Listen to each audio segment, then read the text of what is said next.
Tu étais mon voisin, tu étais comme mon frère, puis tu as déménagé plus loin que prévu. Aujourd'hui, on se retrouve à plus de 900 km l'un de l'autre. Au début, on se faisait des Skype tous les soirs, ou on s'appelait. On se parlait comme avant. On rigolait tels deux enfants. On s'envoyait des messages et des snappages 24. Une semaine, puis un mois, puis un an. On n'a tout simplement pas lâché. On disait que malgré la galère et les kilomètres entre nous, on allait se revoir et pouvoir encore une fois, même une dernière fois, se serrer dans les bras. 2 ans sont passés et rien n'a changé. Tu as commencé à envoyer de moins en moins de messages. Tu ne m'appelais plus en pleine nuit juste pour entendre ma voix. Je ne savais pas ce qui se passait. Au mois de juillet, avec mes parents, on est partis en vacances, pas loin de chez toi. J'ai pris le bus pour venir te voir et je t'ai vu avec une fille. Tu semblais si heureux avec elle. Tu lui as fait un câlin et tu lui as dit que c'était elle la plus importante, puis tu l'as embrassée dans le cou. Je suis repartie en pleurant. J'ai repris le bus. Pendant le trajet, je me suis dit que c'était ta copine, que j'étais heureuse pour toi. Puis le soir même, tu m'as appelé en pleurant. Tu m'as appris que tu étais en couple et qu'elle venait de te quitter. Je t'ai écouté et je t'ai raccroché.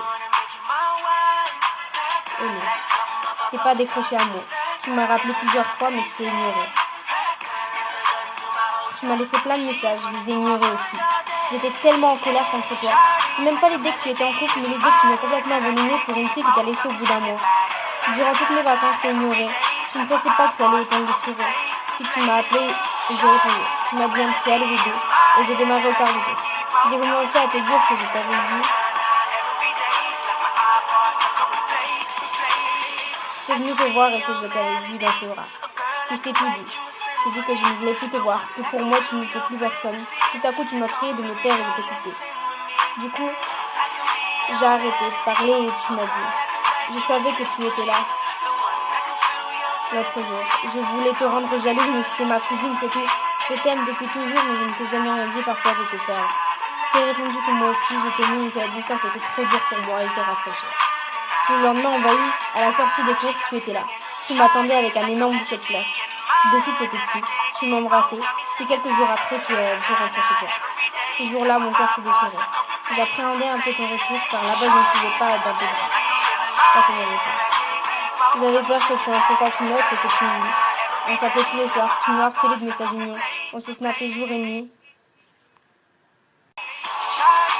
Hier, ça a fait un an qu'on était ensemble. Un an que tu m'avais fait cette putain de surprise. Donc, comme j'étais en vacances, j'avais pris le train dans la nuit pour arriver vers 17h. Je t'ai attendu dans ta chambre. Quand tu es rentré, tu ne m'as pas vu. Tu t'es dépêché d'ouvrir ton ordinateur. Tu m'avais pas vu car j'étais cachée derrière la porte et comme tu l'avais pas fermée, t'as pas pu me voir. Tu m'as appelé, je t'ai pas répondu. Tu as rappelé, je me suis cachée derrière toi et je t'ai embrassé dans le cou. Tu t'es retournée et m'as prise dans les bras. À ce moment, j'ai vu dans tes yeux une lumière spéciale. Tu m'as offert un joli collier. Je t'ai offert mon arrivée. Ce n'est pas parce qu'on habite loin d'une personne